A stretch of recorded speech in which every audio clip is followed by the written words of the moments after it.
whole computer crashed. I lost Zoom. I couldn't get back in. I had to download Zoom again. It was just a nightmare. Uh, We are Lois, you and I finally are not made for this technology stuff. That's what we have children to help us with. well, well, we are finally live. So thank you, Trudi, so much for your patience. You've been absolutely marvelous to hang in there and try and help me from a distance. So thank you so much indeed. No problem. Can you see me clearly? Is my camera Yes, okay? yes, thank you. That's Okay, great. So, brilliant. all right, everybody. So, welcome to Finding Your Feet After Failure. Well, I think this is just a perfect example of having a major, major failure going live on YouTube and suddenly everything crashes. And sure, how do you recover from a failure? Quite simple. You pick yourself up, you laugh, And get you on. learn, you learn from your mistake. You take you forgive yourself because, hey, I made a mistake. What can I do? I forgive the technology for being so difficult. I've taken action and we're moving on. So there's my PLIFM formula that I've been speaking about. Pick yourself up, laugh, learn, forgive, take action, and move on. Indeed. So we are moving on, finding our feet after a major, major failure. So, welcome everybody, and welcome to my very special guest today, Trudi du Toit. Trudi is a wife, a mother, a businesswoman. She has been working with leaders and managers, individuals, and teams in various organizations at different levels from different industries. So she certainly had a very interesting and convoluted career. And today, though, she's going to talk as a parent. Um, so she's going to talk about ADHD through the eyes of a mom, understanding the awareness and the impact of ADHD and what's worked and what hasn't worked for her. So I am really looking forward to learning a lot more about you and about what you do. So welcome, Trudi. Thank you very much for hanging in there today. Thank you, Lois. Thanks for having me. Great. So Trudi, you made the comment, this too shall pass. Would you like to explain what you meant by that? Indeed. Very often when one's stuck in a situation and you don't always have the answers for, you can't see a way out of it. And we had 10 really, really tough years with our kid. And we didn't know how on earth we were going to get through it. And even now, today, it's not 100%, but my gosh, we are light years from where we were. And that is what reminded me again. Sometimes you just got to hang in there through the tough stuff. And it does. It passes. You do what you can in the moment, but you usually don't know what you don't know. So you do the best with what you have. This too shall pass. By hanging in. Yeah, this mistake that I made this this morning with this video, this too shall pass. You did well. So, You recovered.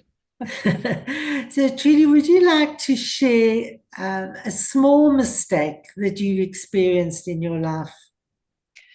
Yes, certainly. Many years ago, I was appointed in a fairly senior management position with an office automation company. And my partner at the time took me out to dinner and he raised his glass and he said, "How do you feel?" And I said, "Well, I feel like I've arrived." And it hit me between the eyes how arrogant I was without thinking things through. The mistake was my learning had only just begun. I'd have to work harder on myself than on anybody else and anything else. Similar to what Ian said when he did his interview with you, you're your number one job. And it took me many years to actually really understand just that is a constant. It's an ongoing thing. You can never actually think that you've arrived at any point in time. Do you think our youth are taught that at a young age to get to understand who they are and understand themselves, or do they have to wait until we've got the wisdom of age? You know, that's the sad thing. I always say to my hubby, Paul, it would be so helpful if we had money and wisdom all at the same time. The problem is that they don't come simultaneously. You usually have to bash your head quite hard before the wisdom comes, and then the money only comes afterwards when you're too old to enjoy it, which is really unfair, don't you think? I mean, it would be wonderful if we were young and we had all the money to enjoy it along with the wisdom. So yeah, So, it's sort you, of so you're saying that money and wisdom come together? it would help if it did. That's not always true, hey. I don't know. I don't have wisdom around the money. uh, So, Judy, share some of your story. Tell us about this trials and tribulations. uh, Lois, certainly. I've been working with leaders and managers from so many different industries, and each team is different. Uh, and that's challenged me. So I like to think of it as facilitating people solutions and guiding leaders and senior managers on how to leave a legacy through proper succession planning and stuff like that. And the concept of legacy has always intrigued me, but I never thought that it would apply to my own life, to my relationship with my daughter. Uh, and it's so true. You know, as parents, we also need to focus on the legacy that we leave.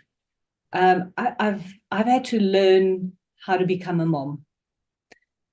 Each client that I've worked with has had their requirements. I have never been tested by anything as much as motherhood has tested me. I've had to swallow my pride. I've had to take some healthy doses of my own advice. I've always been very good at telling other people what to do. But, you know, when the chips were down, I wasn't able to help myself or my child. So I'm not a psychologist or a psychiatrist, and I'm not qualified to offer advice. I'm just sharing my story in the hope that it'll make a difference to some other people. I know that we are not alone. And the best legacy that we can leave our children, and I see a lot of parents. I'm an old school teacher as well. In addition to all these things, it's something when you feel like you've done your round around the block. The legacy we leave our kids is really more the memory of us being a loving, caring parent who did what we could to give them a stable, secure upbringing, and an education and some skills and maybe some work ethic even, you know, to be self-reliant and to make a contribution to society and to future generations. But if you switch the TV on, there's a good reason why the world is in such a mess. There have been centuries of war, and it's left a trail of broken lives and broken families and traumatized orphans who now run the world. This thing returns to haunt one. Future generations sit with the mental and the emotional scars. And when it comes to statistics, just some of the stats that I can share with you, 9.5% of all teenage deaths are suicides. That was in 2022, according to the South African Depression and Anxiety Group. And parents seldom think that they could become one of these statistics. We certainly didn't. I was a career girl when I fell head over heels for Prince Charming during the course of business, and marriage and motherhood wasn't in my script. It wasn't there. It wasn't part of the plan. I had Jenna a few months before I turned 39, and our bundle of joy was bright and beautiful and talented, and from about age 10, tormented. From a young age, she struggled to make friends, struggled to fit into any structured, disciplined environment. And I thought that, you know, maybe it's just because she's not one of those outgoing kids. It's okay. Everything will be okay. But between the ages 10 and 20, our home was a war zone. We had no idea what we were dealing with, but we knew it wasn't normal behavior. We took quite a hammering. Around about age 13, we convinced her that boarding school was the place for her. You know, it's going to be a big sleepover with lots of friends. And she lasted 8 torturous months. Became violently ill, typical stress-related symptoms. And when she attempted suicide the first time, we just donated all that expensive school uniform back to the school, found her a place at one of the local high schools, and got back into the routine of doing the daily chicken run. She was academically very capable, but what really lit her fire was the annual production of the school play. Maybe being on stage, not having to be herself, she could act, sing, dance her way to happiness. She lived for her moments on stage and acted in different TV commercials. She even secured a role in a Showmax series. She won pageants. In her matric year, she won a scholarship to a convention in New York at the International Model and Talent Association. And when the time came to write her matric exams, she'd missed so much school, we weren't even sure she'd pass. We just took a deep breath and had to let go. She not only passed, she did so with full academic colors and full cultural colors.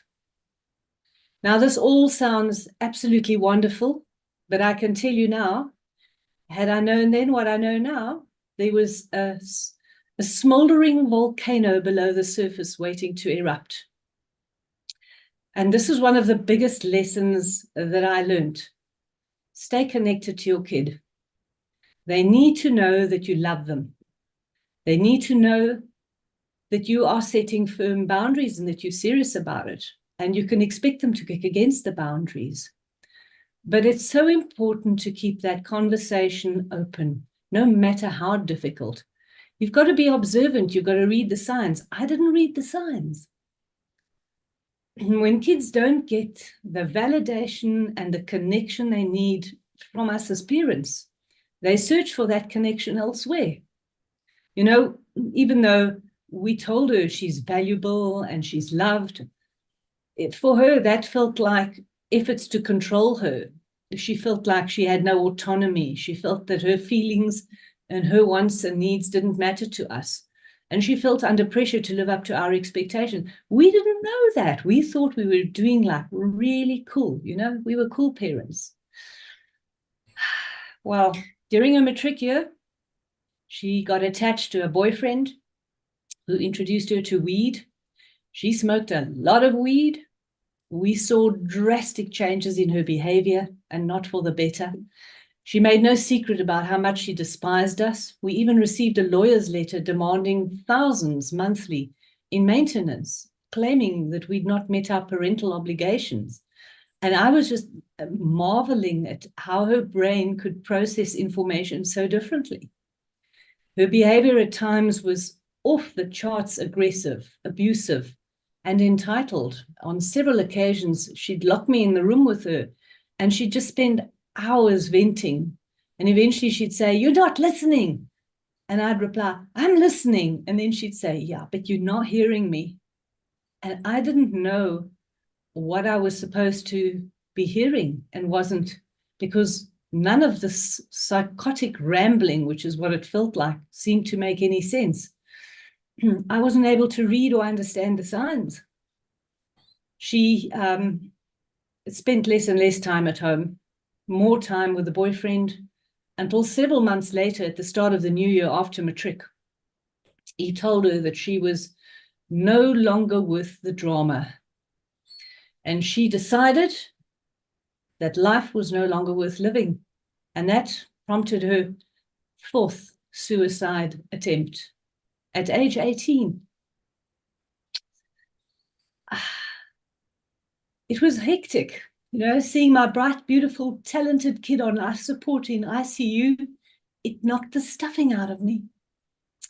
She was admitted to a psychiatric hospital, diagnosed with emotional dysregulation, heavily medicated, and sent for dialectic behavior therapy.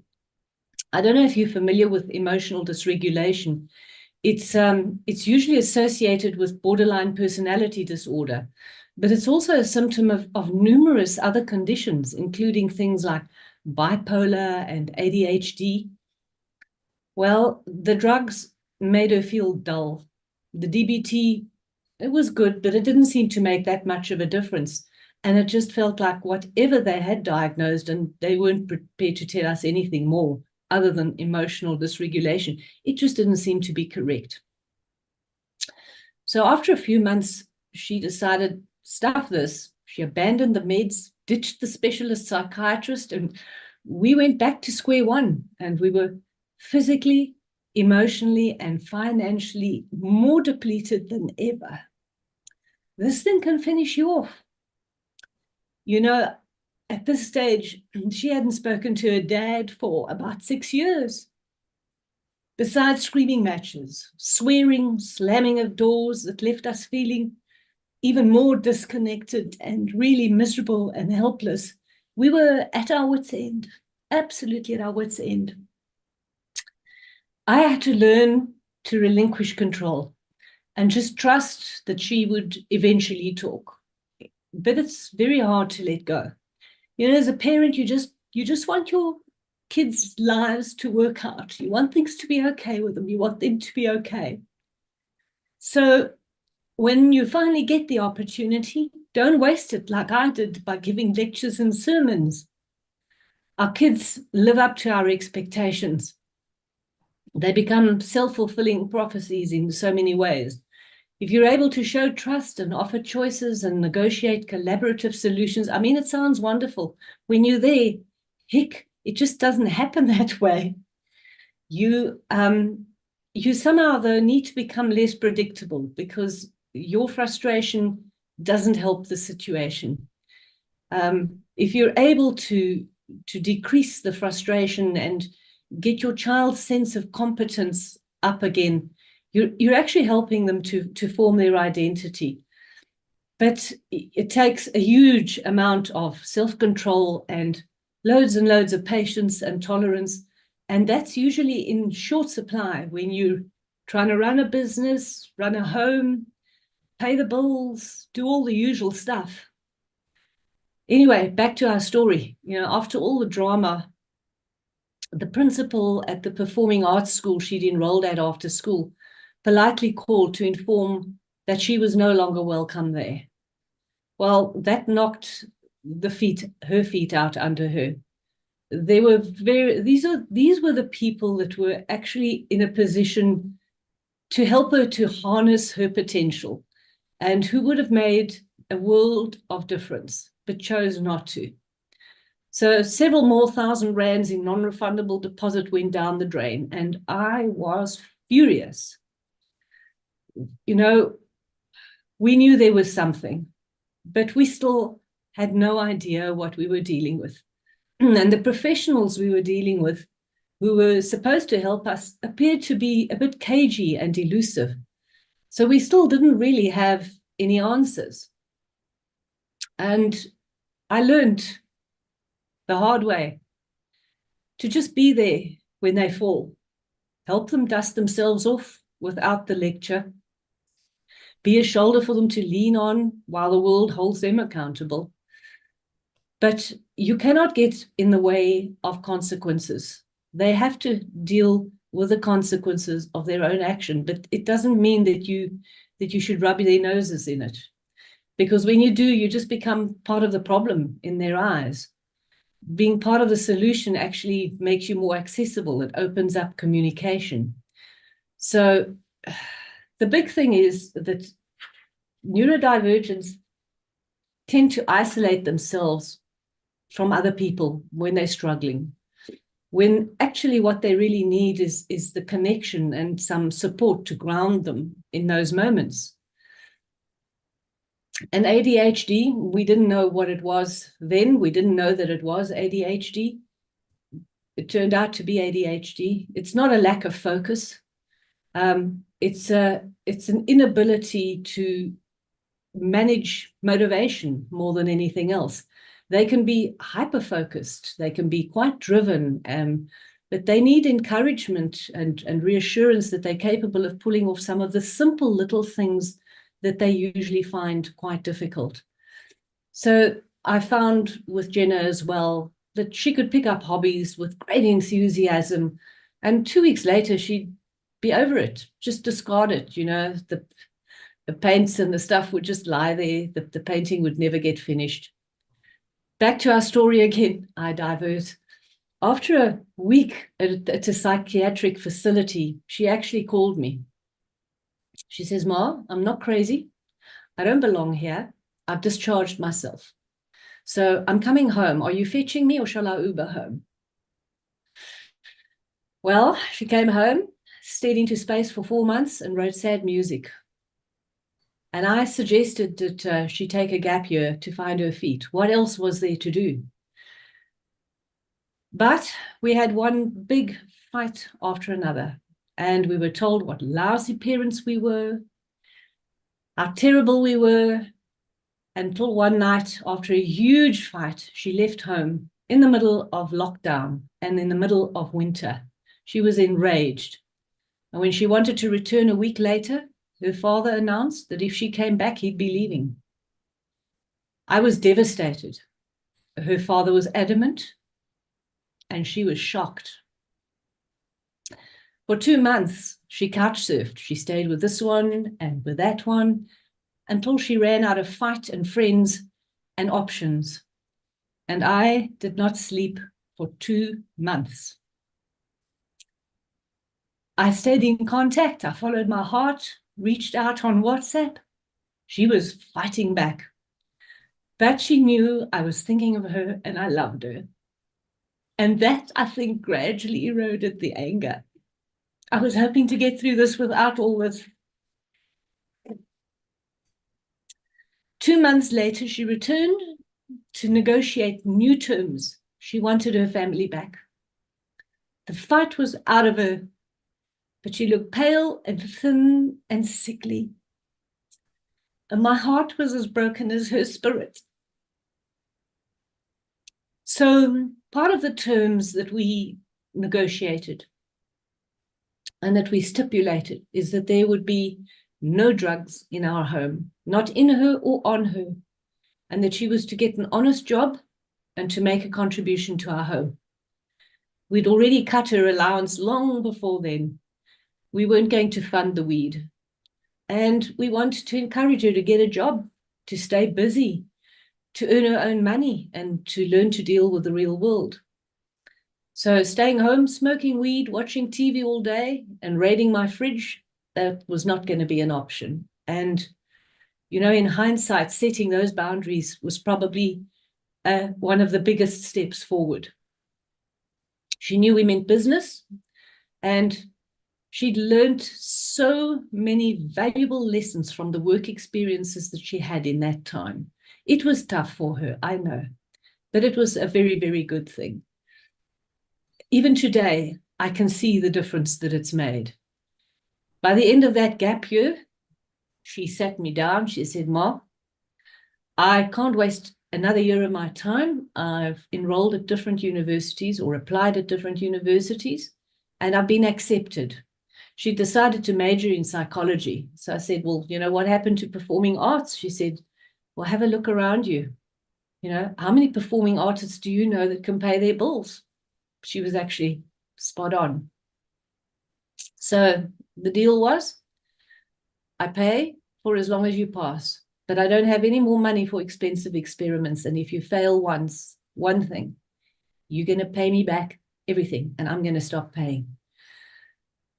Well, it's actually in the course of her studies, it was 2 or 3 years later, that she'd done a lot of research and had identified what the problem was for herself.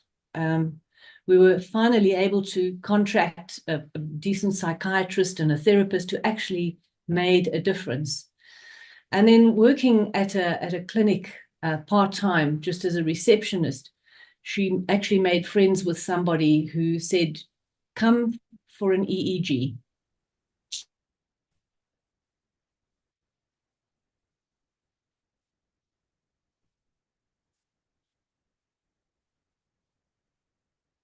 Trudi? We didn't know what it was. What it does is it tests brain activity.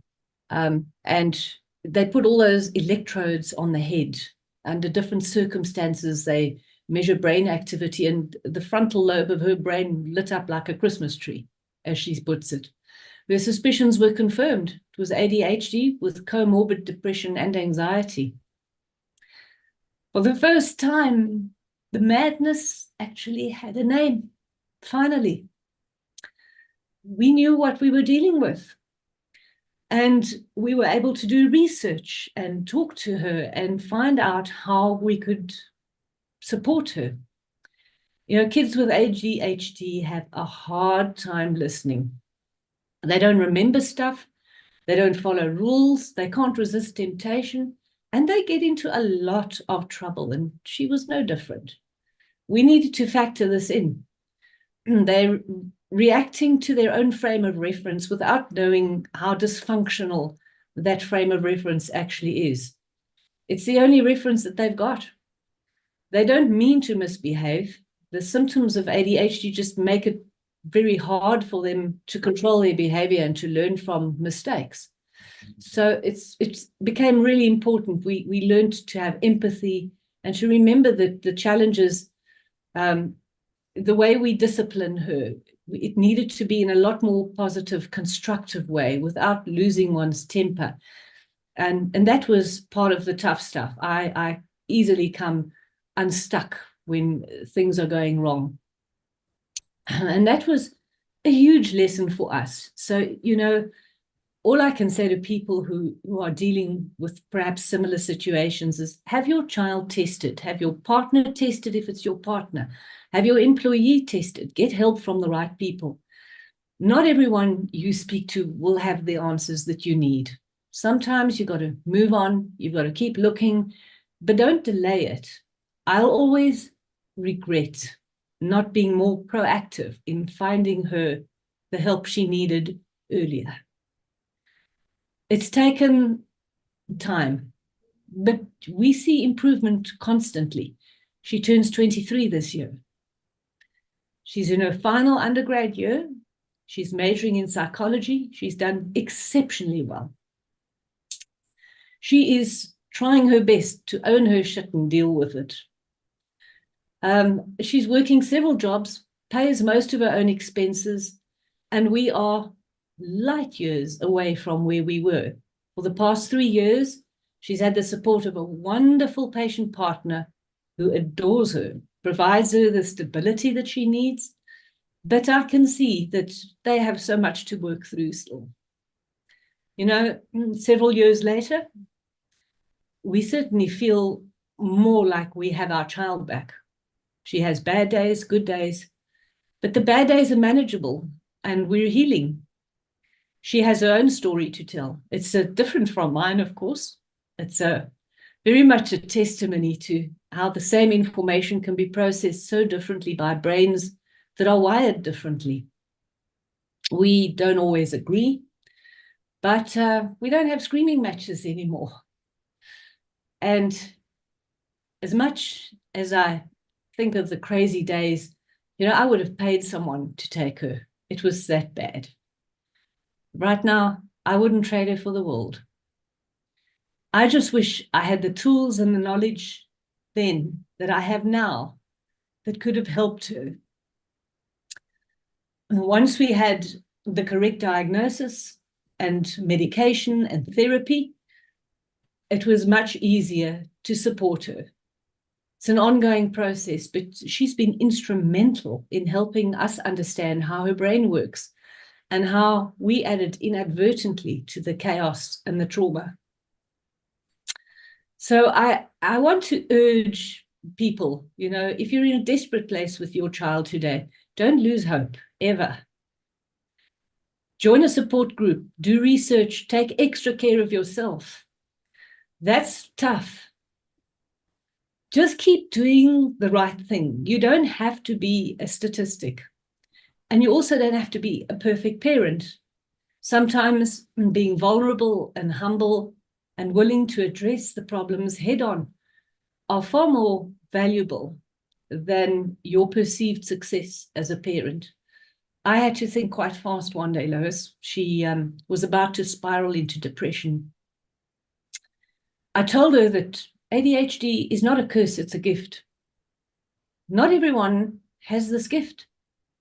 It's given to us to make a difference in the lives of other people. In April this year, she stood up in front of her first audience. I was so proud of her. Sorry, this is just too close to home. She told her story about life with ADHD, misdiagnosis, late diagnosis, and the impact on her life. The audience was some 60 plus professional speakers. They gave her the longest standing ovation I've ever seen, and the award for the best speaker at the convention. In addition to her jobs and her studies, she and I have launched a new project. She calls it the Neurodiverse Generation with a J. You'll find us on LinkedIn. She teaches audiences how to tap into the superpowers of people with neurodivergence. I speak on and try to equip parents and teachers and employers to identify abnormal behavior and to navigate the crazy stuff, survive and grow through the experience. Negative stereotyping is incredibly damaging. Most of it is due to parents or people being uninformed and insensitive. We have a message, we have a role to play, and with greater empathy and tolerance and understanding, we as parents, teachers, and employers can and need to create accommodating and inclusive spaces where neurodiverse people can thrive. Neurodiversity is only a disability in an unsupportive, intolerant environment. It's an interesting word because it's not really linked to medical. It's more a word that's used to explain the unique ways in which people's brains work. While everyone's brain develops similarly, no two brains function the same. The thing with neurodivergent people is that they struggle because of the systems and processes that don't give them a chance to show off their strengths or to create new or more intense challenges for them. They can't cope. While there aren't medical definitions of neurodivergence, there are some neurodivergent people that have true medical conditions that actually need treatment, like autism and ADHD, Down syndrome, dyslexia, and even conditions like bipolar and obsessive compulsive disorder, anxiety, depression, and many, many more. Lois, did you know that people who are neurodivergent actually have superpowers? They're often creative. They're focused, topic experts. They're loyal. They're honest. They have better visual acuity. They're understanding, analytical thinkers. Many of them have extraordinary memory. They're able to pay close attention to detail and to pattern recognition. Jenna, for example, has exceptional pinpointed focus for shorter bursts of time. And this ability to hyperfocus increases her productivity and performance. She can read stuff at the flash of lightning. I'm still struggling through stuff, and she's, "Mom, I'm through already, I'm done."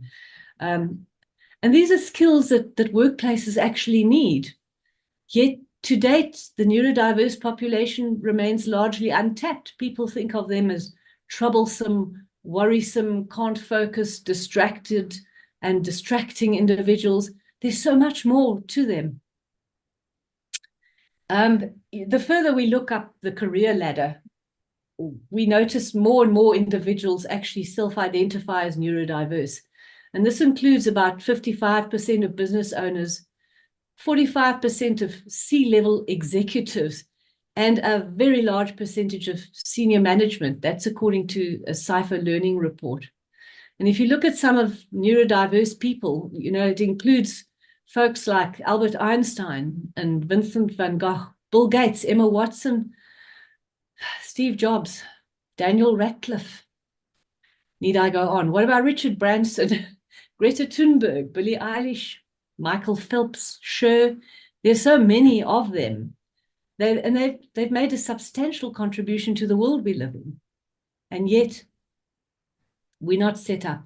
The way we operate is not for neurodiverse people. They live among us. Their brains are wired differently. They learn and function differently.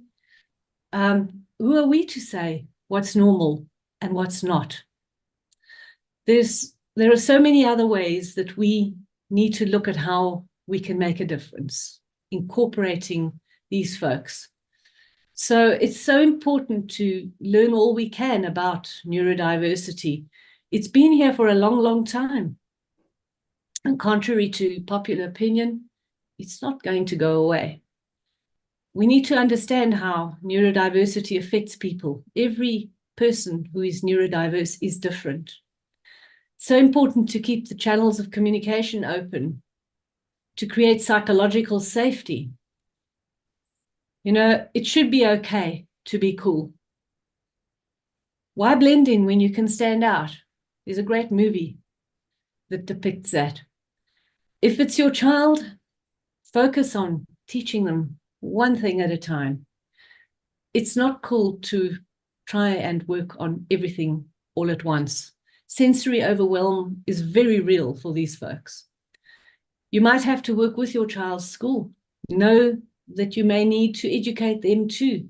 You may have to stand up for your kid in the face of those who should be helping them. But it's important that they feel you're in their corner. Connect with others for support, awareness, education. Find out. Get yourself tested. Get your child tested. If you have an employee that seems a bit off the charts, have them tested. Different psychometrists do EEGs. It's relatively new technology, but what a game changer. And if only they'd done that when she was in that psychiatric facility, they probably would have identified the problem. You know, we need to get to a place where we celebrate neurodiversity because they've got strengths that the rest of us don't have. But when you don't know what you're dealing with, or when you do know what you're dealing with rather, and you're able to tap into those strengths, everybody wins. Sure. Trudi, my heart goes out to you. Thank you so much for sharing so vulnerably. I know it was hard for you, but you did it so beautifully. And the lessons that have come out of that, there are a million lessons. I can't even begin to summarize it.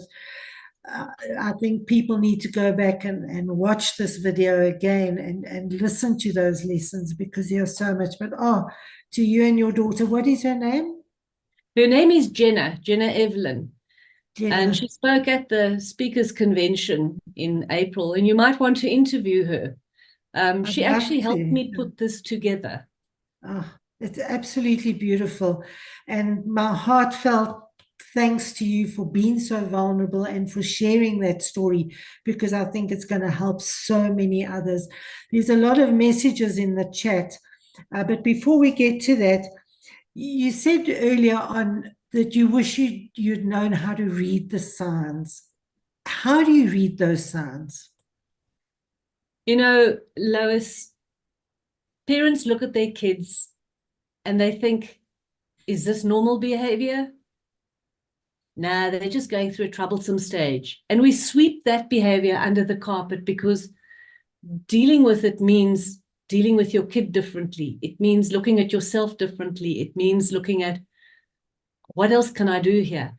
It takes up a huge amount of time. Parents today are stressed out. They are stretched to maximum capacity. They don't want to get into stuff like that. And I get that. I understand that. But you've got to sometimes stop and face it. when there's something not right and when kids' behavior is off the charts, there's something wrong. Stop, just stop, have them tested. It's not going to stick, something's not going to work. The earlier you can catch something like this, the better.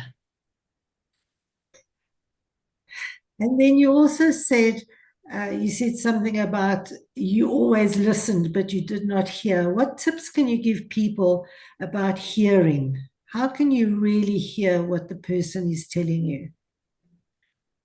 They often really struggle to express themselves. They struggle to verbalize what they're going through. And even if they had to tell you, it probably wouldn't make sense,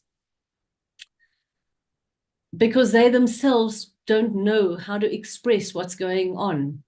So it's so important to get help there too. Both of you need help. The parents need therapy, the kid needs therapy, and finding ways to connect differently. You know, even just opening, I didn't express opinions often, and I think my silence she interpreted as disinterest or not being on top of things. I didn't know what to make of that information she was giving me. It was only later on, today, I can look at her and say, Jen, what was I not hearing that you wanted me to hear? What should I have shown you? What did you not experience that you wanted to feel from us? Today, we can talk about those things. We couldn't then. Nothing made sense. And I think when you feel under attack, the walls come up. You feel you need to protect yourself, because they do, they lay into you. It is so destructive.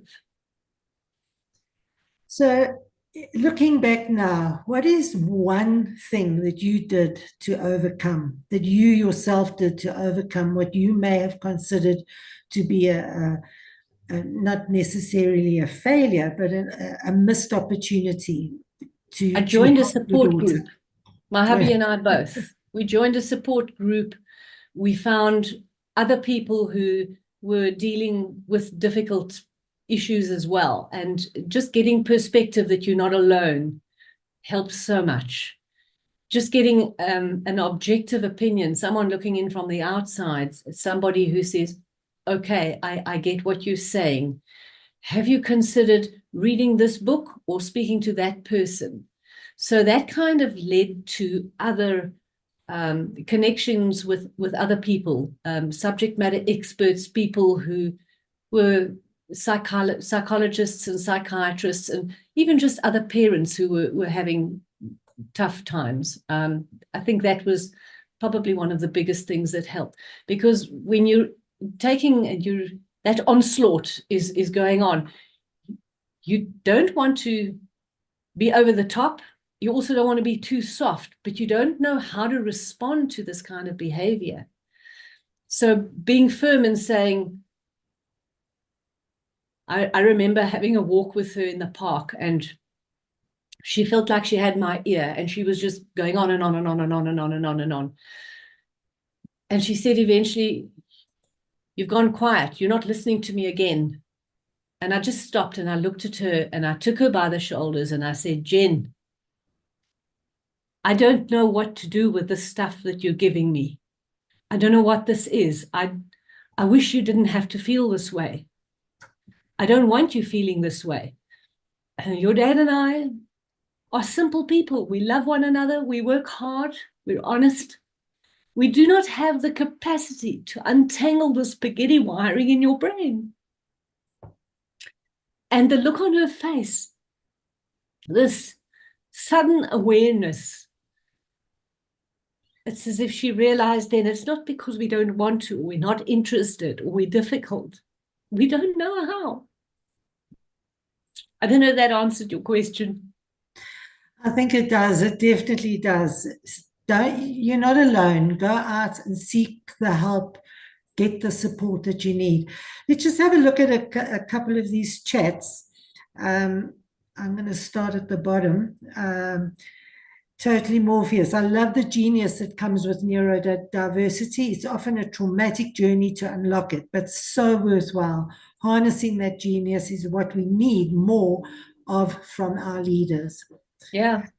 Yazi Media says, wow, wow, wow, what a story and what hope this brings. Those superpowers can do so much for the world if we know how to harness them.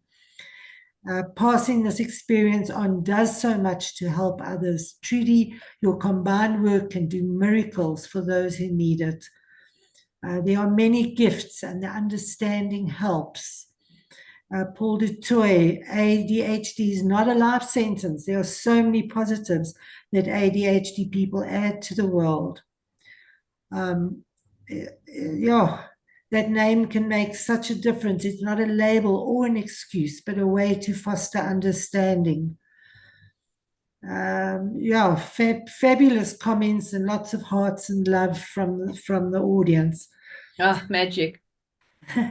Judy, is there any last word of advice? One last major tip or word of advice you'd like to leave The our big viewers? thing, I think I want to reiterate Jenna's message when she spoke at the convention.